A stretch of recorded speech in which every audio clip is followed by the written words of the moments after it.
ನಮಸ್ಕಾರ, ನಾನು ಪವನ್ ಉದ್ರಿ. SSLC ವಿದ್ಯಾರ್ಥಿಗಳ ಪೂರ್ವಭಾವಿಯಾಗಿ ನಡೆದಂತಹ ಪೂರ್ವ ಸಿದ್ಧತಾ ಪರೀಕ್ಷೆಯಲ್ಲಿ ಬಂದಂತ 1 ಅಂಕದ ಪ್ರಶ್ನೆಗಳು, 2 ಅಂಕದ ಪ್ರಶ್ನೆಗಳು ಹಾಗೂ 3 ಅಂಕದ ಪ್ರಶ್ನೆಗಳಲ್ಲಿ 28 ಪ್ರಶ್ನೆಗಳ ತನಕ ಈಗಾಗಲೇ ನೋಡಿದ್ದೇವೆ. ಈಗ 29ನೇ ಪ್ರಶ್ನೆ, 3 ಅಂಕದ ಪ್ರಶ್ನೆ. ಈ ಕೆಳಗಿನ ಕೋಷ್ಟಕದಲ್ಲಿ ಒಂದು ಗ್ರಾಮದ 100 ಹೊಲಗಳಲ್ಲಿ ಪ್ರತಿ ಹೆಕ್ಟರ್ಗೆ ಉತ್ಪಾದಿಸುವ ಗೋಧಿಯ ಇಳುವರಿಯನ್ನು ನೀಡಲಾಗಿದೆ. ಈ ದತ್ತಾಂಶಗಳಿಗೆ ಕಡಿಮೆ ವಿಧಾನದ ಓಜೀವ ರಚಿಸಿ. ಅವ್ರು ನಮ್ಗೊಂದು ಪ್ರಶ್ನೆ ಕೊಟ್ಟಾರ, ಏನು ಅಂತ ಕೇಳಿದ್ರ ಇಲ್ಲಿ 50ಕ್ಕಿಂತ ಕಡಿಮೆ, 55ಕ್ಕಿಂತ ಕಡಿಮೆ, 60ಕ್ಕಿಂತ ಕಡಿಮೆ, 65ಕ್ಕಿಂತ ಕಡಿಮೆ, 70ಕ್ಕಿಂತ ಕಡಿಮೆ, 75ಕ್ಕಿಂತ ಕಡಿಮೆ ಅನ್ನೋದ ಒಂದು ಹೆಕ್ಟರ್ ನಲ್ಲಿ ಇಂತಿಷ್ಟು ಕೆಜಿ ಪರ್ ಹೆಕ್ಟರ್ಗೆ ಇಂತಿಷ್ಟು ಕೆಜಿ ಅಂತ ಉತ್ಪಾದನೆ ಆಗುವುದನ್ನು ಅವರು ಕೊಟ್ಟಾರ. ನಾವು ಈ ಉತ್ಪಾದನೆಗಳನ್ನ ಒಂದೇ ಸಂಖ್ಯೆ ಕೊಟ್ಟಿರೋದ್ರಿಂದ ಇದನ್ನ ನಾವು ಏನ್ ಮಾಡ್ಕೋಬೇಕಂದ್ರ ವರ್ಗಾಂತರದಲ್ಲಿ ಮಾಡ್ಕೋಬೇಕು. ಸೊ ವರ್ಗಾಂತರದಲ್ಲಿ ಯಾವ ರೀತಿ ಮಾಡ್ಕೋಬೇಕಂದ್ರ ಸಂಖ್ಯೆಗಳಲ್ಲಿ ವ್ಯತ್ಯಾಸ ಎಷ್ಟು ನೋಡ್ಬೇಕು. ಸೊ ಇಲ್ಲಿ 50, 55, 60, 65 ಇರೋದ್ರಿಂದ ಇಲ್ಲಿ 5 ವ್ಯತ್ಯಾಸಗಳಿರುವ ನಾವೇನು ತಗೊಳ್ಳೋಣ, 45ರಿಂದ 50 ವರ್ಗಾಂತರ, 50ರಿಂದ 55, 55ರಿಂದ 60, ಈ ರೀತಿ ವರ್ಗಾಂತರವನ್ನು ನಾವೇನ್ ಮಾಡ್ಕೋಬೇಕಾಗ್ತದ, ಬರ್ಕೋಬೇಕಾಗ್ತದೆ. ಅವರು ಮುಂದಿನ ಅವರೇ ಕೊಟ್ಟಾರ ಕಮ್ಯುನೇಟಿವ್ ಫ್ರೀಕ್ವೆನ್ಸಿ, ಸಂಚಿತ ಆವೃತ್ತಿ. ಒಂದು 100 ಹೊಲಗಳಲ್ಲಿ ಅಂತ ಆ ಸಂಚಿತ ಆವೃತ್ತಿ ಅವರೇ ಕೊಟ್ಟರಿಂದ ನಾವು ಸ್ವಲ್ಪ ಅರ್ಥ ಮಾಡ್ಕೋಬೇಕು. ಪ್ರಶ್ನೆಗಳಲ್ಲಿ 100 ವಿದ್ಯಾರ್ಥಿಗಳು, 100 ಹೊಲಗಳು, ಆಮೇಲೆ ಕಾರ್ಮಿಕರ ಸಂಖ್ಯೆ ಏನಾದ್ರು ಕೊಟ್ಟಿದ್ರಂದ್ರ ಈ ಕೊಟ್ಟಂತ ಆವೃತ್ತಿಯಲ್ಲಿ ಕೊನೆಯ ಸಂಖ್ಯೆ ಅದೇ ಆಗಿರ್ತದ, ಅದು 100ಕ್ಕೆ 100 ಸಂಚಿತ ಆವೃತ್ತಿ ಆಗಿರ್ತದೆ. ಮತ್ತು ಈ ಕೊಟ್ಟಂತ ಆವೃತ್ತಿ ಏರಿಕೆ ಕ್ರಮದಾಗ ಹೋಗ್ತಿತ್ತು ಅಂದ್ರೆ ನೀವು ಸಂಶಯ ಪಡಬೇಕು, ಇದು ಸಂಚಿತ ಆವೃತ್ತಿ ಅದು ಅಥವಾ ಆವೃತ್ತಿ ಅದು ಅಂತ. ಸೊ ಅವರೇ ಕೊಟ್ಬಿಟ್ಟಾರ ಹೊಲಗಳ ಸಂಖ್ಯೆ ಸಂಚಿತ ಆವೃತ್ತಿ ಅಂತ ಕೊಟ್ಟಾರ. ಸಂಚಿತ ಆವೃತ್ತಿಯನ್ನು ಡೈರೆಕ್ಟ್ ಆಗಿ ಏನ್ ಮಾಡೋದಂತಂದ್ರ ಇದನ್ನ ಓಜುವ ನಕ್ಷೆ, ಕಡಿಮೆ ಓಜುವ ನಕ್ಷೆ ಅಂತಂದ್ರೆ ನಾವಿಲ್ಲಿ ಸ್ಕೇಲ್ ಅನ್ನ ಬರ್ತಿದ್ದೇನೆ. ಇಲ್ಲಿ ಕೆಳಗಡೆ ಇದನ್ನ ಏನ್ ಕರಿತೀವಿ, ಎಕ್ಸ್ ಅಕ್ಷ ಅಂತ ಕರಿತೀವಿ, ಇದನ್ನು ವಾಯ್ ಅಕ್ಷ ಅಂತ ಕರಿತೀವಿ. ಸೊ ಇದಕ್ಕೆ ಸ್ಕೇಲ್ ಮಾಡ್ಕೋತೀವಿ. ಏನ್ ಸ್ಕೇಲ್ ಮಾಡ್ಕೋತೀನಿ ಅಂತಂದ್ರೆ ಎಕ್ಸ್ ಅಕ್ಷವನ್ನ 1 ಸೆಂಟಿಮೀಟರ್ ಗುರುತಿಸಿದ್ದೇನೆ. 1 ಸೆಂಟಿಮೀಟರ್ ಅಂತಂದ್ರ 5 ಮಾನಗಳು. ಹೌದು. ಸೊ 1 ಸೆಂಟಿಮೀಟರ್ ಅಂದ್ರೆ 5 ಮೂಲಮಾನಗಳು. ಇಲ್ಲಿ 10, 20, 30, 40 ಬರ್ಕೊಂಡಿನಿ. ಸೊ ವಾಯ್ ಅಕ್ಷವನ್ನ ಏನ್ ತಿಳ್ಕೊತೀವಿ, 1 ಸೆಂಟಿಮೀಟರ್ಗೆ 10 ಮೂಲಮಾನಗಳು. ಸೊ ನಾವೇ ಏನ್ ಮಾಡ್ಕೊಂಡಿವಿ ಅಂತಂದ್ರೆ ಸ್ಕೇಲ್ ಅನ್ನ ಹಾಕೊಂಡಿವಿ. ಹಾಗಾದ್ರೆ ಸರ್ ನೀವು ಇಲ್ಲಿ ಯಾಕೆ ಈ ರೀತಿ ಶೇಪ್ ಅನ್ನ ತೋರಿಸಿದ್ದೀರಿ ಅಂದ್ರ ಇಲ್ಲಿ ಮೂಲಗಳು ಎಲ್ಲಿಂದ ಪ್ರಾರಂಭ ಆಗ್ತಂದ್ರೆ 0ದಿಂದ ಪ್ರಾರಂಭ ಆಗ್ತದೆ. ನಮಗೆ ಬೇಕಾಗಿದ್ದು ಎಲ್ಲಿಂದ ಅಂದ್ರೆ 45ರಿಂದ. ಸೊ ಇಲ್ಲಿ 0ರಿಂದ 5, 10, 15, 20 ಇವೆಲ್ಲ ಬರ್ಕೊಳ್ಳೋದು ಅವಶ್ಯಕತೆ ಇಲ್ಲ. ಅಂದ್ರೆ ಈ ರೀತಿ ಮಾಡಿದ್ರೆ ಇದ್ರ ಅರ್ಥ ಏನು ಅಂತ ಹೇಳಿದ್ರೆ 0ರಿಂದ 40 ಎಲ್ಲ ಇದರಲ್ಲೇ ಇವೆ. ಸೊ ನಾವು ಮಡಿಚಿಟ್ಟಿವಿ ಏನಂದ ಅರ್ಥ. 45, 50, 55, 60, 65, 70, 75 ಈ ರೀತಿಯಾಗಿ. ಸೊ ಕಡಿಮೆ ವಿಧಾನದ ಓಜುವ ನಕ್ಷೆ ಮತ್ತು ಹೆಚ್ಚಿನ ವಿಧಾನದ ಓಜುವ ನಕ್ಷೆ ಅಂದ್ರೆ ಕಡಿಮೆ ವಿಧಾನದ ಓಜುವ ನಕ್ಷೆ ಅಂದ್ರೆ ಮುಂದಿನ ಸಂಖ್ಯೆಗಳನ್ನ ತೆಗೆದುಕೊಳ್ಳಬೇಕು, ವರ್ಗಾಂತರದ ಮೇಲ್ಮಿತಿ. ಸೊ ಇಲ್ಲಿ ಹೆಚ್ಚಿನ ವಿಧಾನ ಅಂದ ಕಡೆ ಹಿಂದಿನ ಸಂಖ್ಯೆಗಳು ಇಟ್ಕೋಬೇಕು. ನಮ್ಮಲ್ಲಿ ಕಡಿಮೆ ವಿಧಾನ ಅಂದ್ರೆ ಮುಂದಿನ ಸಂಖ್ಯೆ ತಗೋತೀನಿ. 50ರಿಂದ ಎಷ್ಟಿದೆ, 50ಕ್ಕೆ ಸಂಚಿತ ಆವೃತ್ತಿ 2, 55ಕ್ಕೆ ಎಷ್ಟು 10, 60ಕ್ಕೆ 22, 65ಕ್ಕೆ 46, ಆಮೇಲೆ 70ಕ್ಕೆ 74. ಸೊ ಇಲ್ಲಿ ಆಮೇಲೆ 75ಕ್ಕೆ ಇಲ್ಲಿ 100. ಈ ರೀತಿ ತೆಗೆದುಕೊಂಡು ಇಲ್ಲಿ ಆ ಬಿಂದುಗಳಿಗೆ ಏನ್ ಮಾಡ್ಬೇಕು ಅಂತಂದ್ರ ನಾವು ಈ ರೀತಿಯಾಗಿ ಕೂಡಿಸ್ತಾ ಹೋಗ್ಬೇಕು. ಸೊ ಇಲ್ಲಿ ಏನಾಗ್ತದ ಅಂತ ಕೇಳಿದ್ರ ಒಂದು ಮಾತು ಹೇಳ್ತೀನಿ, ಕಡಿಮೆ ವಿಧಾನದ ಓಜುವ ನಕ್ಷತ್ರ ಮೊದಲನೆಯ ಸ್ಥಾನಕ್ಕೆ ನಾವು ಯಾವುದೇ ಬೆಲೆಗಳಿರುವುದಿಲ್ಲ, ಅದ ನಂತರದಿಂದ ಕೊನೆಗಳು ಚಾಲಾಗಿರ್ತಾವ. ಸೊ ಕೊನೆ 75ನೇ ಸಂಖ್ಯೆದವರೆಗೆ ಹೋಗ್ತದೆ. ಹೆಚ್ಚಿನ ವಿಧಾನದ ಓಜುವ ನಕ್ಷೆ ಅಂತಂದ್ರ ಮೇಲಿಂದ ಬರ್ತದ. ಸೊ ಮೊದಲನೇ ಸಂಖ್ಯೆಯಿಂದ ಪ್ರಾರಂಭ ಆಗ್ತದೆ, ಕೊನೆಯ ಸಂಖ್ಯೆ ಒಂದು ಖಾಲಿ ಉಳಿತದೆ. ಇದಕ್ಕೆ ಹೇಳ್ತಿರ್ತಾರ ಓಜುವ ನಕ್ಷೆ ಅಂತ ಹೇಳ್ತಾರೆ. ಯಾವ ಓಜುವ ನಕ್ಷೆ ಅಂತ ಹೇಳಿದ್ರೆ ಇದು ಕಡಿಮೆ ವಿಧಾನದ ಓಜುವ ನಕ್ಷೆ. ಇಷ್ಟು ಬಂದ್ರೆ ನಿಮಗ 3 ಅಂಕಗಳು ದೊರೆತವೆ. ಪ್ರಶ್ನೆ ನಂಬರ್ 30, ಬಾಹ್ಯ ಬಿಂದುವಿನಿಂದ ವೃತ್ತಕ್ಕೆ ಎಳೆದ ಸ್ಪರ್ಶಕಗಳ ಉದ್ದವು ಸಮನಾಗಿರುತ್ತವೆ ಎಂದು ತೋರಿಸಿ. ನೋಡಿ, ಒಂದು ವೃತ್ತ ಅದ, ವೃತ್ತಕ್ಕೆ ಬಾಹ್ಯ ಬಿಂದುವಿನಿಂದ ಅಂತಂದ್ರ ವೃತ್ತದ ಹೊರಗಡೆಯ ಬಿಂದುವಿನಿಂದ, ಬಾಹ್ಯ ಬಿಂದುವಿನಿಂದ ವೃತ್ತಕ್ಕೆ ಎಳೆದ ಸ್ಪರ್ಶಕಗಳು. ಸೊ ಎಪಿ ಮತ್ತು ಎಕ್ಯೂ ಅನ್ನತಕ್ಕಂಥ ಸ್ಪರ್ಶಕಗಳು. ಬಾಹ್ಯ ಬಿಂದುವಿನಿಂದ ವೃತ್ತಕ್ಕೆ ಎಳೆದ ಸ್ಪರ್ಶಕಗಳು ಒಂದಕ್ಕೊಂದು ಸಮನಾಗಿರುತ್ತವೆ ಎಂದು ತೋರಿಸಿ. ಈ ಎರಡು ಸ್ಪರ್ಶಕಗಳು ಸಮ ಅದಾವತ್ತೆ ನಾವೇನ್ ಮಾಡ್ಬೇಕಾಗ್ತದ ತೋರಿಸ್ಬೇಕಾಗ್ತದ. ಹಾಗಾದ್ರೆ ನಮ್ಗೆ ಏನೇನ್ ಕೊಟ್ಟಾರ? ದತ್ತ ಕೊಟ್ಟಿದ್ದನ್ನು ನಾವೇನ್ ತಿಳ್ಕೋಬೇಕು? ದತ್ತ ಏನ್ ಕೊಟ್ಟಾರ? ಓ ಕೇಂದ್ರವುಳ್ಳ ವೃತ್ತ, ಓ ಕೇಂದ್ರವುಳ್ಳ ವೃತ್ತ, ಓ ಅನ್ನತಕ್ಕಂಥ ಒಂದು ಕೇಂದ್ರ ಇರತಕ್ಕಂಥದ್ದು ವೃತ್ತ. ಹಾಗೆ ಎ ಬಾಹ್ಯ ಬಿಂದು, ಎ ಬಾಹ್ಯ ಬಿಂದು. ಮತ್ತೇನ್ ಕೊಟ್ಟಾರ? ಎಪಿ ಮತ್ತು ಎಕ್ಯೂ ಸ್ಪರ್ಶಕಗಳು, ಎಕ್ಯೂ ಮತ್ತು ಎಕ್ಯೂ ಸ್ಪರ್ಶಕಗಳು. ಈ ಎಪಿ ಮತ್ತು ಎಕ್ಯೂ ಸ್ಪರ್ಶಕಗಳು ಏನಾಗಿರ್ಬೇಕು? ಇಲ್ಲಿ ಸಮನಾಗಿರಬೇಕು. ಸಮನಾಗಿರ್ಬೇಕು ಅಂತಂದ್ರ ಇದನ್ನೇ ನಾವೇನ್ ಕರಿತೀವಿ ಅಂತಂದ್ರ ಸಾಧನೀಯ, ಸಾಧಿಸಬೇಕಾದಂತದ್ದು ಕರಿತೇವೆ, ಸಾಧನೀಯ ಕರಿತೇವೆ. ಸಾಧನೀಯ ಏನ್ ಬರ್ಕೊಳ್ಳೋದು ಅಂತೀರ? AP is equal to AQ, AP is equal to AQ. So ನಮ್ಗ ಇಷ್ಟಕ್ಕೆ ಲೆಕ್ಕ ಮಾಡಕ್ ಬರಲ್ಲ ತಿಳ್ಕೊಂಡು ನಾವ್ ಏನ್ ಮಾಡ್ಕೋತೀವಿ ಅಂದ್ರ ರಚನೆಯನ್ನ ಮಾಡ್ಕೋತೀವಿ. ಏನ್ ರಚನೆ ಮಾಡ್ಕೋತೀವಿ ಅಂತಂದ್ರ O P, O Q, O A ಗಳನ್ನ ಸೇರಿಸಲಾಯಿತು. ಹಂಗಂದ್ರೆ ಏನು? ಓ ಪಿ ಅನ್ನತಕ್ಕಂಥ ಒಂದು ತ್ರಿಜ್ಯ, ಓ ಕ್ಯೂ ಅನ್ನತಕ್ಕಂಥ ಒಂದು ತ್ರಿಜ್ಯ, ಓ ಒಳಗಿನ ಬಿಂದು ಹಾಗೂ ಎ ಬಾಹ್ಯ ಬಿಂದುಗಳನ್ನ ಏನ್ ಮಾಡ್ಕೋತೀವಿ? ಸೇರಿಸ್ತೀವಿ. ಸೊ ಅದಕ್ಕೆ ಏನಂತ ಕರೀತಾರೆ ಅಂದ್ರ ರಚನೆ ಅಂತ ಕರೀತಾರೆ. ಸೊ ರಚನೆ ಏನು? O P, O Q, O A ಗಳನ್ನು, O P, O Q, O A ಗಳನ್ನು ಕೂಡಿಸಲಾಯಿತು ಅಥವಾ ಸೇರಿಸಲಾಯಿತು ಅಂತ ಬರೀಬೇಕು. ಕೂಡಿಸಲಾಯಿತು. ಸೊ ಇವಾಗ ನಾವು ಮಾಡಬೇಕಾದಂತ ಕೆಲಸಗಳೆಲ್ಲವೂ ಏನ್ ಕರೀತಾರ ಅಂದ್ರ ಸಾಧನೆ ಅಂತ ಕರೀತಾರ. ಈ ಸಾಧನೆಯನ್ನು ಪ್ರಮೇಯದ ಹೃದಯ ಭಾಗ ಅಂತ ಕರೀತಾರೆ. ಸಾಧನೆ ಏನ್ ಮಾಡೋದು ಅಂತ ಕೇಳಿದ್ರೆ ಇಲ್ಲಿ ಈ ರೀತಿ ನಾವು ರೇಖೆಗಳನ್ನ ರಚಿಸಿದಾಗ ಇಲ್ಲಿ ನಮ್ಮ ಓ ಪಿ ಎ ಅನ್ನತಕ್ಕಂಥ ಒಂದು ತ್ರಿಭುಜ, ಓ ಕ್ಯೂ ಎ ಅನ್ನತಕ್ಕಂಥದ್ದು ಒಂದು ತ್ರಿಭುಜ, ಎರಡು ತ್ರಿಭುಜಗಳು ಸಿಗ್ತಾವ. ಇಲ್ಲ ತ್ರಿಭುಜ ಓ ಪಿ ಎ ಮತ್ತು ತ್ರಿಭುಜ ಓ ಕ್ಯೂ ಎ ಗಳಲ್ಲಿ ನಾವು ಈ ಎರಡು ತ್ರಿಭುಜಗಳನ್ನ ಸರ್ವಸಮಾನತೆ ಮಾಡ್ಕೋಬೇಕು. ಎರಡು ತ್ರಿಭುಜಗಳನ್ನ ಸರ್ವಸಮಾನತೆ ಮಾಡ್ಕೋಬೇಕಾಗದಪ್ಪ ಅಂತಂದ್ರ ಈ ಎರಡು ತ್ರಿಭುಜಗಳಲ್ಲಿ ಕನಿಷ್ಠ ಪಕ್ಷ 3 ಹೋಲಿಕೆಗಳನ್ನ ನಾವು ತೋರಿಸಬೇಕಾಗ್ತದೆ. ಸೊ ಇಲ್ಲಿ ನೋಡಿ, ಇಲ್ಲಿ ಓ ಪಿ ಎ ಅನ್ನತಕ್ಕಂಥ ತ್ರಿಭುಜ, ಓ ಕ್ಯೂ ಎ ಅನ್ನತಕ್ಕಂಥದ್ದು ಒಂದು ತ್ರಿಭುಜ. ಇವುಗಳಲ್ಲಿ O P is equal to O Q. ಇಲ್ಲಿ ಓ ಪಿ ಎಷ್ಟಿರ್ತದ, ಓ ಕ್ಯೂ ಕೂಡ ಅಷ್ಟೇ ಇರ್ತದ. ಯಾಕಪ್ಪ ಅಂತ ಕೇಳಿದ್ರ, ಯಾಕೆಂದರೆ ಒಂದೇ ವೃತ್ತದ ತ್ರಿಜ್ಯಗಳು. ಯಾಕೆಂದರೆ ಒಂದೇ ವೃತ್ತದ ತ್ರಿಜ್ಯಗಳು, ಒಂದೇ ವೃತ್ತದ ತ್ರಿಜ್ಯಗಳು. ಇವು ಎರಡು ಯಾಕೆ ಸಮ ಅಂದ್ರೆ ಒಂದೇ ವೃತ್ತದ ತ್ರಿಜ್ಯಗಳು. ಹಾಗೆ ನಿಮ್ಗೆ ಈಗಾಗಲೇ ಹಿಂದೆ ಒಂದು ಪ್ರಮೇಯನ ಅಭ್ಯಾಸ ಮಾಡಿದ್ರೆ ಏನು ಅಂತ ಕೇಳಿದ್ರೆ ಇಲ್ಲಿ ತ್ರಿಜ್ಯ ಮತ್ತು ಸ್ಪರ್ಶಕ, ತ್ರಿಜ್ಯ ಮತ್ತು ಸ್ಪರ್ಶಕಗಳ ನಡುವಿನ ಕೋನ ಏನಾಗಿರ್ತದೆ ಅಂತಂದ್ರ ಲಂಬ ಕೋನಗಳಾಗಿರ್ತಾವ. ಆ ಉದ್ದೇಶದಿಂದ ಕೋನ್ O P A is equal to ಕೋನ O Q A is equal to 90 degree. ಯಾಕೆಂದರೆ ತ್ರಿಜ್ಯ ಮತ್ತು ಸ್ಪರ್ಶಕ, ತ್ರಿಜ್ಯ ಮತ್ತು ಸ್ಪರ್ಶಕಗಳ ನಡುವಿನ ಕೋನ ಯಾವಾಗಲೂ ಏನಾಗಿರ್ತದೆ ಅಂತಂದ್ರ 90 ಡಿಗ್ರಿಗೆ ಸಮವಾಗಿರ್ತದ. ಇಲ್ಲಿ ಓ ಎ ಈ ತ್ರಿಭುಜಕ ಓ ಎ ಅನ್ನತಕ್ಕಂಥ ಬಾಹು, ಈ ತ್ರಿಭುಜಕನು ಓ ಎ ಅನ್ನತಕ್ಕಂಥ ಬಾಹು ಏನಾಗದ ಅಂತ ಕೇಳಿದ್ರ ಉಭಯ ಸಾಮಾನ್ಯ ಆಗದ. O A is equal to O A. ಯಾಕೆ ಅಂದ್ರೆ ಉಭಯ ಸಾಮಾನ್ಯ ಬಾಹು. ಇದು ಉಭಯ ಸಾಮಾನ್ಯ ಬಾಹು. ಓ ಎ ಅನ್ನತಕ್ಕಂಥ ಈ ತ್ರಿಭುಜಕ್ಕೂ ಅಷ್ಟೇ ಆಗಿರ್ತದ, ಕೆಳಗಡೆ ತ್ರಿಭುಜಕ್ಕೂ ಏನಾಗಿರ್ತದೆ ಅಷ್ಟೇ ಆಗಿರ್ತದ. ಆದ್ದರಿಂದ ನೋಡಿ, ಇಲ್ಲೊಂದು ಬಾಹು, ಒಂದು ಕೋನ, ಒಂದು ಬಾಹು, 3 ಅಂಶಗಳ ಹೋಲಿಕೆ ಆಯಿತು. ಆದ್ದರಿಂದ ತ್ರಿಭುಜ ಓ ಪಿ ಎ ಸರ್ವಸಮ ತ್ರಿಭುಜ ಓ ಕ್ಯೂ ಎ. ಎರಡು ತ್ರಿಭುಜಗಳು ಸರ್ವಸಮ ತ್ರಿಭುಜಗಳಾಗ್ಯಾವ. ಸರ್ವಸಮ ತ್ರಿಭುಜಗಳಾಗ್ಯಾವ ಅಂದ್ರೆ ಯಾವ ಆಧಾರದ ಮೇಲೆ ಆಗ್ಯಾವ ಅಂತ ಹೇಳ್ತೀವಿ ಅಂದ್ರೆ ಇಲ್ಲಿ ಲಂಬ, ಈ ಲಂಬ ಕೋನದ ಅಭಿಮುಖ ಭಾವವನ್ನು ನಾವೇನ್ ಕರಿತೇವೆ ವಿಕರ್ಣ. ಇಲ್ಲಿನೂ ಲಂಬ ಕೋನದ ಅಭಿಮುಖ ಭಾವನೆ ಏನ್ ಕರಿತೇವೆ ವಿಕರ್ಣ. ಲಂಬ ಕೋನ ಸಮ, ವಿಕರ್ಣಕ್ಕೆ ಸಮ. ಹಾಗೂ ಇಲ್ಲಿ ಇನ್ನೊಂದು ಬಾಹು ಸಮ ಆಗಲ್ಲ. ಆದ್ದರಿಂದ ಲಂಬ ವಿಕರ್ಣ ಬಾಹು ಸಿದ್ಧಾಂತ ಪ್ರಕಾರವಾಗಿ ಎರಡು ತ್ರಿಭುಜಗಳಲ್ಲಿ ಏನಾಗಿರ್ತಾವ ಅಂತ ಕೇಳಿದ್ರ ಸರ್ವಸಮ ಇರ್ತಾವ. ಈ ಎರಡು ತ್ರಿಭುಜಗಳು ಸರ್ವಸಮ ಅಂದ್ರೆ ಏನು ಅಂತಂದ್ರ ಒಂದರಲ್ಲೊಂದು ಐಕ್ಯವಾಗುವಂತಹ ಆಕೃತಿಗಳನ್ನ ಸರ್ವಸಮ ಆಕೃತಿಗಳು ಅಂತ ಕರೀತಾರ. ಹಾಗೆ ಎರಡು ತ್ರಿಭುಜಗಳು ಸರ್ವಸಮ ಆಗ್ಯಾವಂದಕರ ಇಲ್ಲಿ ಎ ಪಿ ಎಷ್ಟು ಇರ್ತದಲ್ಲ ಎ ಕ್ಯೂ ಕೂಡ ಏನಾಗಿರ್ತಾರೆ ಅಷ್ಟೇ ಆಗಿರ್ತದ.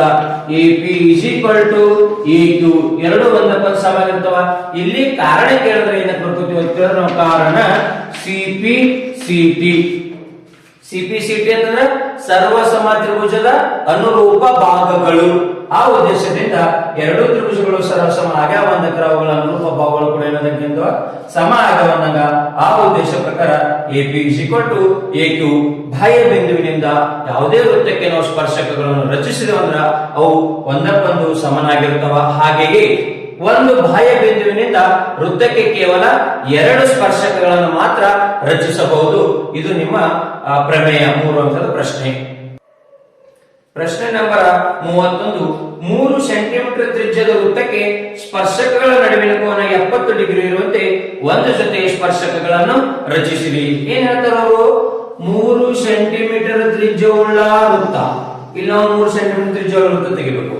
ಇದಕ್ಕೆ ತ್ರಿಜ್ಯ ತೆಗೆದು ಅಂದ್ರ ಇವುಗಳಿಗೆ ಎಳೆದಂತ ಸ್ಪರ್ಶಕಗಳ ನಡುವಿನ ಕೋನ 70 ಡಿಗ್ರಿ ಆಗಿರಬೇಕು ಅಂತಂದ್ರ ಇಲ್ಲಿ ತ್ರಿಜ್ಯಗಳ ನಡುವಿನ ಕೋನ ಏನಾಗಿರ್ಬೇಕು ಅಂತ ಕೇಳಿದ್ರ 110 ಡಿಗ್ರಿ ಆಗಿರ್ಬೇಕು. ಯಾಕಂದ್ರ ಸ್ಪರ್ಶಕಗಳ ನಡುವಿನ ಕೋನ 70 ಡಿಗ್ರಿ ಅಂದ್ರೆ 110 ಡಿಗ್ರಿ ಆಗಿರ್ಬೇಕು. ಯಾಕಪ್ಪ ಅಂತಿದ್ರ ತ್ರಿಜ್ಯಗಳ ನಡುವಿನ ಕೋನ ಮತ್ತು ಸ್ಪರ್ಶಕಗಳ ನಡುವಿನ ಕೋನದ ಮೊತ್ತವು 180 ಡಿಗ್ರಿಗೆ ಸಮ ಆಗಿರ್ತದ. ಇವುಗಳಿಗೆ ಪರಿಪೂರಕ ಕೋನಗಳು ಅಂತ ಕರೀತಾರೆ. ಆ ಉದ್ದೇಶದಲ್ಲಿ 110 ಡಿಗ್ರಿ ಅಂತ ಮಾಡ್ಕೋಬೇಕು. ಸೊ ಸ್ಪರ್ಶಕಗಳು ಹೆಂಗ್ ತೆಗಿಬೇಕು ಅಂತಂದ್ರೆ ನಿಮ್ಗೊಂದು ಬೆಸ್ಟ್ ಐಡಿಯಾ ಹೇಳ್ತೀನಿ. ಏನು ಅಂತೀರ 3 ಸೆಂಟಿಮೀಟರ್ ತ್ರಿಜ್ಯ ವೃತ್ತ ರಚಿಸಿರ್ತಲ್ಲ ಅಷ್ಟೇ ತ್ರಿಜ್ಯ ಇಟ್ಕೊಂಡು ಏನ್ ಮಾಡ್ಕೋಬೇಕು, ಈ ತ್ರಿಜ್ಯದ ಅಂತ್ಯ ಬಿಂದುವಿನಲ್ಲಿ ಇಟ್ಕೊಂಡು ಒಂದು ಈ ರೀತಿ ಕಂಸವನ್ನು ರಚಿಸಬೇಕು. ಕಂಸವನ್ನು ರಚಿಸಿದ ನಂತರ ಅದು 3 ಸೆಂಟಿಮೀಟರ್ ಆಗಿರೋದ್ರಿಂದ ಇಲ್ಲಿ ಒಂದನೇ ಸಲ ಕತ್ತರಿಸೋದ ಅವಶ್ಯಕತೆ ಇರುವುದಿಲ್ಲ. ಯಾಕಂದ್ರೆ ಅದು 3 ಸೆಂಟಿಮೀಟರ್ ತ್ರಿಜ್ಯ ಆಗಿರ್ತದೆ. ಇಲ್ಲಿ ಇಟ್ಕೊಂಡು ಏನ್ ಮಾಡ್ಬೇಕು ಅಂತ ಕೇಳಿದ್ರೆ ನೀವು ಇದಕ್ಕೆ ಮತ್ತ ಇಲ್ಲಿ ಈ ರೀತಿ ಕಂಸವನ್ನು ಕಟ್ ಮಾಡಬೇಕು. ಇಲ್ಲಿ ಏನ್ ಕತ್ತರಿಸಿದ್ರಲ್ಲ ಈ ಕತ್ತರಿಸಿದ ಭಾಗಕ್ಕೆ ಇಟ್ಕೊಂಡು ಏನ್ ಮಾಡ್ಬೇಕು, ಪುನಃ ಅದೇ ಕಂಸವನ್ನು ಕತ್ತರಿಸಿ ಇಲ್ಲಿ ಛೇದಿಸಿದಂತ ಬಿಂದು ಇಲ್ಲಿ ತ್ರಿಜ್ಯದ ಅಂತ್ಯ ಬಿಂದುಗಳನ್ನು ಇಟ್ಕೊಂಡು ನಾವ್ ಏನ್ ಮಾಡ್ಬೇಕು ಅಂತಂದ್ರ ಈ ರೀತಿಯಾಗಿ ಕೂಡಿಸ್ಬೇಕಾಗ್ತದೆ. ಅದೇ ರೀತಿ ಈ ಕಡೆ ಅಷ್ಟೇ 3 ಸೆಂಟಿಮೀಟರ್ ಇಟ್ಕೊಂಡ್ರೆ ಅಂತ ನಮ್ಗೆ ಈ ರೀತಿ ಕಂಸ ಕಟ್ ಆಗ್ತದೆ. ಎರಡನೇದೇನು, ಇದೇ ವೃತ್ತದ ಪರಿಧಿ ಮೇಲೆ ಕಟ್ ಆಗಿರ್ತಲ್ಲ ಅಲ್ಲಿ ಇಟ್ಕೊಂಡು ಏನ್ ಮಾಡ್ಕೋಬೇಕು ಅಂತಂದ್ರ ಈ ರೀತಿ ವಾಪಸ್ ಏನ್ ಮಾಡ್ಬೇಕು ಅಂದ್ರ ಕಟ್ ಮಾಡ್ಬೇಕು. ಎಲ್ಲಿ ಈ ಅಂತ್ಯ ಬಿಂದುಗಳು. ನೆಕ್ಸ್ಟ್ ಸ್ಟೆಪ್ ಏನು, ಇಲ್ಲಿ ಕತ್ತರಿಸಿರ್ತದಲ್ಲ ಈ ಕತ್ತರಿಸಿದ ಬಿಂದುವಿಗೆ ಉಲ್ಟಾ ಕಟ್ ಮಾಡ್ಬೇಕು. ಈ ಕತ್ತರಿಸಿದಂತ ಭಾಗ ಈ ಅಂತ್ಯ ಇಲ್ಲಿ ಏನು ತ್ರಿಜ್ಯದ ಅಂತ್ಯ ಬಿಂದು ಇರ್ತಲ್ಲ ಈ ಬಿಂದುಗಳನ್ನು ನಾವು ಕೂಡಿಸ್ಬಿಟ್ಟು ಅಂದ್ರ ನಮಗೆ ಇಲ್ಲಿ ಎಷ್ಟು ಡಿಗ್ರಿ ಸಿಗ್ತದೆ ಅಂತಂದ್ರ 70 ಡಿಗ್ರಿ ಸಿಗ್ತದೆ. ಇಲ್ಲ ಇಲ್ಲಿ ಇಟ್ಕೊಂಡು ಒಂದೇದು ಒಂದ್ಸಲ ಒಂದು ದೊಡ್ಡ ಕಂಸ, ಆಮೇಲೆ ಪರಿಧಿ ಮ್ಯಾಗ ಇಟ್ಕೊಂಡು ಒಂದು ಕಂಸ, ಈ ಏನು ರೇಖೆ ಕಟ್ಟಾಗಿರ್ತಲ್ಲ ಹೊಳೆ ಬಂದು ಅಲ್ಲಿಗೆ ಮತ್ತೊಂದ್ಸಲ ಕಟ್ ಮಾಡ್ಬೇಕು. ನೋಡ್ರಿ ಇಲ್ಲಿ ಇಟ್ಕೊಂಡು 1, ನಂತರ ಪರಿಧಿ ಮ್ಯಾಗ ಇಟ್ಕೊಂಡು 2, ನಂತರ ಕತ್ತರಿಸಿದಂತ ಈ ಕಂಸದ ಮ್ಯಾಗ ಇಟ್ಕೊಂಡು ಕಟ್ ಮಾಡ್ಬೇಕು 3ನೇ ಬಿಂದು. ಇಷ್ಟಾದ ನಂತರ ಇಲ್ಲಿ 110 ಡಿಗ್ರಿ ಇರ್ತದ, ಇಲ್ಲಿ 70 ಡಿಗ್ರಿ ಅಂತ ನೀವು ಹೆಸರು ಕೊಡಬೇಕು. ಇದಕ್ಕ ಓ ಎ ಪಿ ಕ್ಯೂ ಈ ರೀತಿ ಗುರುತಿಸ್ಬಿಟ್ಟಿರ್ಬೇಕು. ಇದು ಸ್ಪರ್ಶಕಗಳ ನಡುವಿನ ಕೋನ ಇಲ್ಲಿ 110 ಡಿಗ್ರಿ ಕಂಪಲ್ಸರಿ 70 ಡಿಗ್ರಿ ಇಟ್ಟೇ ಇರ್ತದ.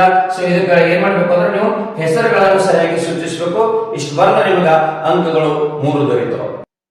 ಪ್ರಶ್ನೆ ನಂಬರ್ 32. ಚಿತ್ರದಲ್ಲಿ ತೋರಿಸಿರುವಂತೆ 21 ಸೆಂಟಿಮೀಟರ್ ತ್ರಿಜ್ಯ ಇರುವ ತ್ರಿಜ್ಯ ಎಷ್ಟು 21 ಸೆಂಟಿಮೀಟರ್ 21 ಸೆಂಟಿಮೀಟರ್ ತ್ರಿಜ್ಯ ಇರುವ ಒಂದು ವೃತ್ತದಲ್ಲಿ ಎಸಿ ಕಂಸವು ವೃತ್ತ ಕೇಂದ್ರದಲ್ಲಿ 60 ಡಿಗ್ರಿ ಕೋನವನ್ನು ಉಂಟು ಮಾಡುತ್ತದೆ. ಹಾಗಾದರೆ ಕಂಸ ಎಸಿಯ ಉದ್ದ ಹಾಗೂ ತ್ರಿಜ್ಯಾಂತರ ಕಂಡ OACಯ ವಿಸ್ತೀರ್ಣ. ಇಲ್ಲಿ 2 ಪ್ರಶ್ನೆಗಳು ಕೊಟ್ಟ.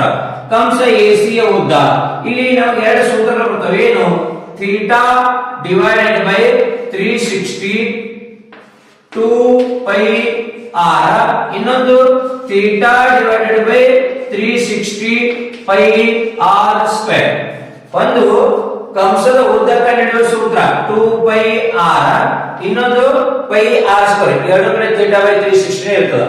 ಕಂಸದ ಉದ್ದ ಕಂಡುಹಿಡಿಯುವುದು ಅಂದ್ರೆ ವೃತ್ತದ ಸುತ್ತಳತೆ c 2πr ಅಂತ ಮಾಡ್ತಿದ್ವಲ್ಲ ಹಾಗೆ ಸರ್ಕಂಫರೆನ್ಸ್. ಸೊ ಪರಿಧಿ, ಇಲ್ಲಿ ವಿಸ್ತೀರ್ಣ area c theta by 360 2πr ಕಂಸದ ಉದ್ದ ಕಂಡುಹಿಡಿಯುವುದು. a theta by 360 πr². ಈ ತ್ರಿಜ್ಯಾಂತರ ಖಂಡದ ವಿಸ್ತೀರ್ಣ ಕಂಡುಹಿಡಿಯುವುದು. ತ್ರಿಜ್ಯಾಂತರ ಖಂಡ ಅಂತಂದ್ರೆ ಎರಡು ತ್ರಿಜ್ಯಗಳು ಮತ್ತು ಒಂದು ಕಂಸದಿಂದ ಏರ್ಪಟ್ಟಂತಹ ಜಾಗವನ್ನು ಏನ್ ಕರಿತೀವಿ ನಾವು ತ್ರಿಜ್ಯಾಂತರ ಖಂಡ ಅಂತ ಕರಿತೀವಿ. ಸೊ ಇಲ್ಲಿ ನೋಡಿ ಥೀಟಾ ಅಂದ್ರ ಎಷ್ಟು degree 60 degree divided by 360 into 2 into 22 divided by 7 into 21 ತ್ರಿಜ್ಯ 21. ಈ 0 6 ಒಂದ್ರೆ 6 36 7 ಒಂದ್ರೆ 7 ಮೂರ್ಲೆ 21 ಈ 3 ಒಂದ್ರೆ 3 6 ಈ 2 ಉಳಿದಿದ್ದು 22 ಸೆಂಟಿಮೀಟರ್. ಈ ಎಸಿ ಕಂಸದ ಉದ್ದ 22 ಸೆಂಟಿಮೀಟರ್. ಹಾಗೆ ವಿಸ್ತೀರ್ಣ ಒಂದು ಕೇಳ ವಿಸ್ತೀರ್ಣಕ್ಕ theta by 360 pi R square ಏನು theta 60 divided by 360 into 22 divided by 7 r square. So 21 into 21 ಈ 0 6 ಒಂದ್ರೆ 6 36 7 ಒಂದ್ರೆ 7 7 ಮೂರ್ಲೆ 21 3 ಒಂದ್ರೆ 3 3 ಎರಡಲೆ 6 2 ಒಂದ್ರೆ 2 2 11 22 ಏನೇನು ಉಳಿದು ನಮ್ಗ ಇಲ್ಲಿ 11 ಉಳಿತು ಇಲ್ಲಿ ಎಷ್ಟು ಉಳಿದ್ರಿ 21 21 ಒಂದ್ರೆ 21 21 ಒಂದ್ರೆ 21 21 1 2 23. So 231 centimetre square. ಸೊ ಇಲ್ಲಿ ಕಂಸದ ಉದ್ದ ಕೇಳಿದ್ರೆ 22 ಸೆಂಟಿಮೀಟರ್, ತ್ರಿಜ್ಯಾಂತರ ಖಂಡದ ವಿಸ್ತೀರ್ಣ ಕೇಳ 231 ಸೆಂಟಿಮೀಟರ್ ಸ್ಕ್ವೇರ್ ಅನ್ನ ಯೂಸ್ ಮಾಡಬೇಕಾಗ್ತದ. ABCD ವರ್ಗದ ಬಾಹುವಿನ ಉದ್ದ 14 ಸೆಂಟಿಮೀಟರ್. ಇಲ್ಲಿ ABCD ಅನ್ನತಕ್ಕಂಥ ಏನದ ವರ್ಗ ಚೌಕದ ಇದರ ಬಾಹುವಿನ ಉದ್ದ ಎಷ್ಟು ಕೇಳ್ಕತ್ತಾರ ಅಂತಂದ್ರೆ ಅವರು 14 ಸೆಂಟಿಮೀಟರ್. ಎಷ್ಟ್ರಿ 14 ಸೆಂಟಿಮೀಟರ್ ಆಗಿದೆ. PQRS ಕ್ರಮವಾಗಿ PQRS ಗಳು ಕ್ರಮವಾಗಿ AB BC CD ಹಾಗೂ ADA ಏನಾಗಿರುತ್ತಂದ್ರ ಮಧ್ಯ ಬಿಂದುಗಳಾಗಿವೆ. ಹಾಗಾದ್ರೆ ಛಾಯೆಗೊಳಿಸಿದ ಭಾಗದ ವಿಸ್ತೀರ್ಣ ಕಂಡುಹಿಡಿಯಿರಿ. ಇಲ್ಲಿ ಛಾಯೆಗೊಳಿಸಿದ ಭಾಗದ ವಿಸ್ತೀರ್ಣ ಕೇಳ ಇದು ಟೋಟಲ್ ಆಗಿ ಎಷ್ಟು ಅದರಿ 14 ಸೆಂಟಿಮೀಟರ್ ಅದ. ಹಾಗಾದ್ರೆ ಇಲ್ಲಿದಿಂದ ಇಲ್ಲಿಗೆ ಎಷ್ಟು ಇರ್ತೀರಿ 7 ಸೆಂಟಿಮೀಟರ್, ಇಲ್ಲಿದಿಂದ ಇಲ್ಲಿಗೆ ಎಷ್ಟು ಇರ್ತೀರಿ 7 ಸೆಂಟಿಮೀಟರ್. ಹಾಗಾದ್ರೆ ನಾವು ಇಲ್ಲಿ 7 ಸೆಂಟಿಮೀಟರ್ ಇಟ್ಕೊಂಡು ಏನ್ ಮಾಡ್ತೇವೆ ಈ ರೀತಿ ಒಂದು ವೃತ್ತವನ್ನು ರಚಿಸಿದ್ದೇವೆ ಅಂತಂದ್ರ ಈ ವೃತ್ತದ ಕಂಸ ಏಟಾಗ್ತದ ಅಂತ ಕೇಳಿದ್ರೆ ಇಲ್ಲಿ ಇದು ತ್ರಿಜ್ಯದ ಅಳತೆ 7 ಸೆಂಟಿಮೀಟರ್, ಈ ಕಡೆ 7 ಸೆಂಟಿಮೀಟರ್. ನೋಡಿ ಮಧ್ಯದ ಬಿಂದು ಅಂದಾಗ ಇವು ವರ್ಗ ಅಂದ್ರೆ ಏನಿರ್ತವೆ 90 ಡಿಗ್ರಿ 90 ಡಿಗ್ರಿ 90 ಡಿಗ್ರಿ. ಸೊ ಹಾಗಾದ್ರೆ 90 ಡಿಗ್ರಿ ಅಂತಂದ್ರೆ ಇವುಗಳಿಗೆ ಏನಂತ ಕರೀತಾರೆ ಅಂತಂದ್ರ ಚತುರ್ಥಕಗಳು ಅಂತ ಕರೀತಾರೆ. ವೃತ್ತದ ಚತುರ್ಥಕಗಳು 4 ಚತುರ್ಥಕ ಭಾಗಗಳನ್ನು ಕೂಡಿಸಿದ್ರೆ ಏನಾಗ್ತದೆ ಅಂತಂದ್ರೆ ಒಂದು ವೃತ್ತ ಆಗ್ತದ. ಅಂದ್ರ ನಾವ್ ಇದಿಷ್ಟೇ ಹೆಂಗ್ ಕಂಡು ಹಿಡಿದು ಅಂತಂದ್ರೆ ಮೊದಲು ಏನ್ ಮಾಡ್ಬೇಕು ಅಂತಂದ್ರ ಚೌಕದ ವಿಸ್ತೀರ್ಣ ಮಾಡ್ಬೇಕು. ಚೌಕದ ವಿಸ್ತೀರ್ಣ ಮಾಡಿ ಏನ್ ಮಾಡ್ಬೇಕು ಈ ಕಡೆ ಒಂದು 1/4 ವೃತ್ತ, ಈ ಕಡೆ ಒಂದು 1/4 ವೃತ್ತ, ಈ ಕಡೆ ಒಂದು 1/4 ವೃತ್ತ, ಈ ಕಡೆ ಒಂದು 1/4 ವೃತ್ತ. ಸೊ 4 1/4 ವೃತ್ತಗಳನ್ನು ಕೂಡಿಸಿದ್ರೆ ಏನಾಗ್ತದ ಒಂದು ಸಂಪೂರ್ಣ ವೃತ್ತ ಆಗ್ತದ. ಹಾಗಾದ್ರೆ ಇಲ್ಲಿ ನಾವು ಮಾಡೋ ಮೆಥಡ್ ಹೆಂಗಾಗತ್ತೆ ಕೇಳಿದ್ರೆ ನೋಡ್ರಿ ಇಲ್ಲಿ ಚೌಕದ ವಿಸ್ತೀರ್ಣ ಅಥವಾ ನೀವು ಇದಕ್ಕ ತ್ರಿಜ್ಯಾಂತರ ಖಂಡ ನೀವು ಇದಕ್ಕ ವೃತ್ತ ಅನ್ಕೊಂಡು ಇವುಗಳಿಗೆ ನೀವು ತ್ರಿಜ್ಯ ಅನ್ಕೊಂಡು ತ್ರಿಜ್ಯಾಂತರ ಖಂಡ ಅನ್ಕೋತೀರ ಹಾಗೂ ಅನ್ಕೋಬಹುದು. ಹೆಂಗ ಚೌಕದ ವಿಸ್ತೀರ್ಣ -4 ತ್ರಿಜ್ಯಾಂತರ ಖಂಡದ ವಿಸ್ತೀರ್ಣ 4 ತ್ರಿಜ್ಯಾಂತರ ಖಂಡದ ವಿಸ್ತೀರ್ಣ. ಸೊ ಚೌಕದ ವಿಸ್ತೀರ್ಣ a² -4 ತ್ರಿಜ್ಯಾಂತರ ಖಂಡದ ವಿಸ್ತೀರ್ಣ theta by 360 pi R square. Theta by 360 pi R square a square. So a ಅಂದ್ರೆ ಎಷ್ಟು ಬಾಹುವಿನ ಉದ್ದ ಎಷ್ಟದ್ರಿ 14 ಸೆಂಟಿಮೀಟರ್ ಅದ. So 14 bracket square -4 theta. So ಕೋನದ ಅಳತೆ ಎಷ್ಟು ಬರ್ತದ ಅಂತ ಕೇಳಿದ್ರೆ ಇಲ್ಲಿ 90 ಬರ್ತದ. ಡಿವೈಡೆಡ್ ಬೈ 360 ಇಂಟು 22/7 ಇಂಟು ತ್ರಿಜ್ಯ ಎಷ್ಟು ತಗೋತೀವಿ ಅಂತಂದ್ರೆ ತ್ರಿಜ್ಯ ಎಷ್ಟು ತಗೋತೀವಿ ಯಾಕಂದ್ರೆ ವೃತ್ತ ಇಲ್ಲಿಗೆ ಕಂಪ್ಲೀಟ್ ಆಗ್ತದ. ಹಾಗಾಗಿ ತ್ರಿಜ್ಯ ಎಷ್ಟು ಬರ್ತದ ಅಂತ ಕೇಳಿದ್ರ 7 ಇಂಟು 7.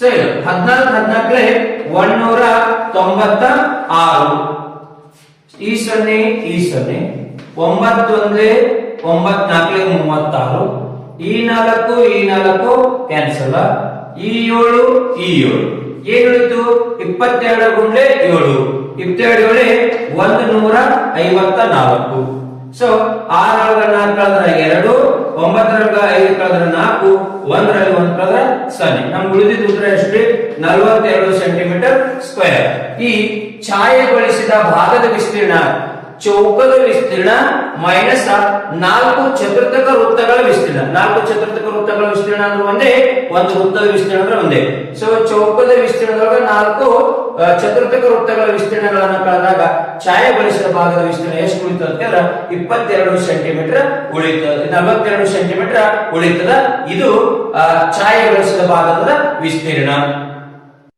ಪ್ರಶ್ನೆ ನಂಬರ್ 33 ಚಿತ್ರದಲ್ಲಿ ತೋರಿಸಿರುವಂತೆ ಸಿಲಿಂಡರ್ನಾಕಾರ ವೃತ್ತಾಕಾರದ ಮೇಲ್ಭಾಗವನ್ನು ಶಂಕು ಸಂಪೂರ್ಣವಾಗಿ ಆವರಿಸಿದೆ ಇಲ್ಲಿ ಒಂದು ಸಿಲಿಂಡರ್ ಅದ ಅದರ ಮ್ಯಾಗ ಏನಾಗಿದೆ ಅಂತ ಕೇಳಿದ್ರೆ ಶಂಕು ಸಂಪೂರ್ಣವಾಗಿ ಆವರಿಸದ ಇದರ ಅರ್ಥ ಸಿಲಿಂಡರ್ನ ತ್ರಿಜ್ಯ ಎಷ್ಟದಲ್ಲ ಶಂಕುವಿನ ತ್ರಿಜ್ಯವು ಅಷ್ಟೇ ಆದಂಗ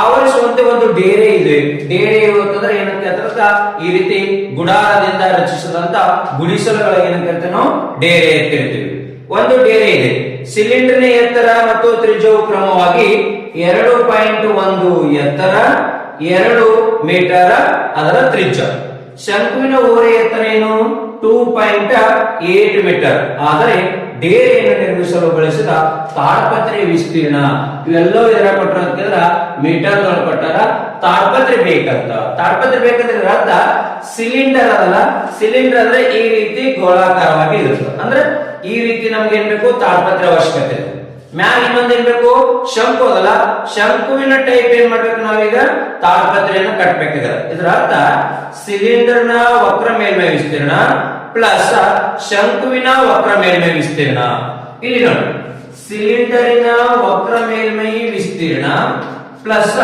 ಶಂಕುವಿನ ವಕ್ರ ಮೇಲ್ಮೈ ವಿಸ್ತೀರ್ಣ ಸಿಲಿಂಡರ್ ವಿಸ್ತೀರ್ಣ ಸೂತ್ರ ಏನು ಇಲ್ಲಿ ಪ್ಲಸ್ 2πr(h) ಇದು ಸಿಲಿಂಡರ್ ನ ವಕ್ರ ಮೇಲ್ಮೈ ವಿಸ್ತೀರ್ಣ ಪ್ಲಸ್ ಶಂಕುವಿನ ವಕ್ರ ಮೇಲ್ಮೈ ವಿಸ್ತೀರ್ಣ ಏನ್ರಿ πr(l) 2πr(h) ಸಿಲಿಂಡರ್ ವಕ್ರ ಮೇಲ್ಮೈ ವಿಸ್ತೀರ್ಣ πr(l) ಶಂಕುವಿನ ವಕ್ರ ಮೇಲ್ಮೈ ವಿಸ್ತೀರ್ಣ ಸೊ ಇಲ್ಲಿ ತ್ರಿಜ್ಯಗಳು ಶಂಕುವಿನ ತ್ರಿಜ್ಯ ಮತ್ತು ಸಿಲಿಂಡರ್ ತ್ರಿಜ್ಯಗಳು ಒಂದೇ ಆಗಿದ ಹಾಗೂ ಪೈ ಬೆಲೆ ಒಂದೇ ಆಗಿರೋದ್ರಿಂದ ನಾನು ಇದ್ರಾಗ ಏನ್ ಮಾಡ್ತೀನಿ ಇದ್ರಾಗೂ πr ಇದ್ರಾಗೂ πr ಏನ್ ಮಾಡ್ತೀನಿ ಕಾಮನ್ ತೆಗಿತೀನಿ πr ಕಾಮನ್ ತೆಗೆದಿದ್ರ ಒಳಗಡೆ ಏನ್ ಉಳಿತೀವಿ 2h ಉಳಿತದ ಪ್ಲಸ್ ಇಲ್ಲಿ ಏನ್ ಉಳಿತದ ಅಂತಂದ್ರ l ಉಳಿತದ ಹಾಗಾದ್ರೆ ಪೈ ಅಂದ್ರ 22/7 r ಅಂದ್ರ ತ್ರಿಜ್ಯ h ಅಂತಂದ್ರ ಸಿಲಿಂಡರ್ ನ ಎತ್ತರ l ಅಂತಂದ್ರ ಶಂಕುವಿನ ವಕ್ರ ಮೇಲ್ಮೈ ವಿಸ್ತೀರ್ಣಕ್ಕೆ ಏನಂತಂದ್ರ ಓರೆ ಎತ್ತರ ಬರ್ತಲ್ಲ ಸೊ l ಅಂದ್ರ ಓರೆ ಎತ್ತರ h ಇಲ್ಲಿ ಏನಾದ್ರು ಇರ್ತದ ಅದು ಶಂಕುವಿನ ಎತ್ತರ ಆಗ್ತಿತ್ತು ಇಲ್ಲಿ ವಕ್ರ ಮೇಲ್ಮೈ ವಿಸ್ತೀರ್ಣ ಕಂಡುಹಿಡಿಯುವಾಗ ಎತ್ತರದ ಅವಶ್ಯಕತೆ ಇಲ್ಲ ಸೊ ಇಲ್ಲಿ ಪೈ ಅಂತಂದ್ರ 22/7 ತ್ರಿಜ್ಯ ಎಷ್ಟು ಕೊಟ್ಟಾರ 2 ಮೀಟರ್ ಕೊಟ್ಟಾರ ಇಂಟು 2h ಸಿಲಿಂಡರ್ ನ ಎತ್ತರ ಎಷ್ಟು 2.1 ಪ್ಲಸ್ l ಶಂಕುವಿನ ಓರೆ ಎತ್ತರ ಎಷ್ಟು ಕೊಟ್ಟಾರ 2.8 ಇಲ್ಲಿ 22 44/7 ಇಲ್ಲಿ 21 ಎಷ್ಟು ಆಗ್ತದ 42 ಒಂದು ಸ್ಥಾನ ಬಿಟ್ಟು ದಶಮಾನ ಬಿಂದುವನ್ನು ಇಟ್ಕೋಬೇಕು ಪ್ಲಸ್ 2.8 44/7 ಇಂಟು 4.2 ಪ್ಲಸ್ 2.8 ಎರಡು ಸೇರಿದ್ರೆ ಎಷ್ಟಾಗ್ತದೆ 7 ಆಗ್ತದೆ ಸೊ ಈ 7 ಛೇದ ಹೋಗ್ತದ ಎಷ್ಟು ಉಳಿತು ಅಂತ ಕೇಳಿದ್ರೆ 44 ಮೀಟರ್ ನೋಡಿ ವಿಸ್ತೀರ್ಣ ಮೀಟರ್ ಸ್ಕ್ವೇರ್ ಸೊ ಹೀಗಾಗಿ ಇಲ್ಲಿ ಈ ರೀತಿ ಶಂಕುವಿನ ಆಕಾರ ಕೆಳಗ ಸಿಲಿಂಡರ್ ಆಕಾರ ಈ ರೀತಿ ಡೇರೆ ನಿರ್ಮಿಸಬೇಕಾಗಿತ್ತಂದ್ರ ಅಂದ್ರೆ 2.1 ಮೀಟರ್ ಎತ್ತರ, 2 ಮೀಟರ್ ತ್ರಿಜ್ಯ, 2.8 ಓರೆ ಎತ್ತರ ಇರತಕ್ಕಂಥದ್ದು ಡೇರೆ ರಚಿಸಬೇಕಾಗಿತ್ತು. ನಮಗ ಒಟ್ಟು 44 ಮೀಟರ್ ಸ್ಕ್ವೇರ್ ನ ಅವಶ್ಯಕತೆ ಆದ. ಇಲ್ಲಿಗೆ ನಿಮ್ಮ 3 ಅಂಕದ ಪ್ರಶ್ನೆಗಳು ಮುಕ್ತಾಯ ಆಗುತ್ತದ. ಇಲ್ಲಿವರೆಗೆ ವಿಡಿಯೋ 1, ವಿಡಿಯೋ 2, ವಿಡಿಯೋ 3 ಹಾಗೂ ಇದು 4ನೇ ವಿಡಿಯೋ. ಇಲ್ಲಿವರೆಗೆ ನಿಮಗೆ ಬಹುಆಯ್ಕೆ ಪ್ರಶ್ನೆಗಳು, 1 ಅಂಕದ ಪ್ರಶ್ನೆಗಳು, 2 ಅಂಕದ ಪ್ರಶ್ನೆಗಳು, 3 ಅಂಕದ ಪ್ರಶ್ನೆಗಳು ಒಟ್ಟು ಮುಗಿತು. ಇನ್ನ 4 ಅಂಕದ ಪ್ರಶ್ನೆಗಳು ಹಾಗೂ 5 ಅಂಕದ ಪ್ರಶ್ನೆಗಳನ್ನು ಒಟ್ಟಾಗಿ ಮುಂದಿನ ವಿಡಿಯೋದಲ್ಲಿ ತಿಳಿಸ್ಕೊಡ್ತೀನಿ. ಈ ವಿಡಿಯೋ ನಿಮ್ಗೆ ಇಷ್ಟ ಆಗಿದ್ರ ಲೈಕ್ ಮಾಡಿ ಮತ್ತು ನಿಮ್ಮ ಅಭಿಪ್ರಾಯಗಳು ಏನಾದ್ರೂ ಇದ್ದಂದ್ರ ಕಾಮೆಂಟ್ ಮುಖಾಂತರ ತಿಳಿಸ್ಬೇಕಂತ ಕೇಳ್ಕೊತೀನಿ. ಎಲ್ಲರಿಗೂ ಧನ್ಯವಾದಗಳು.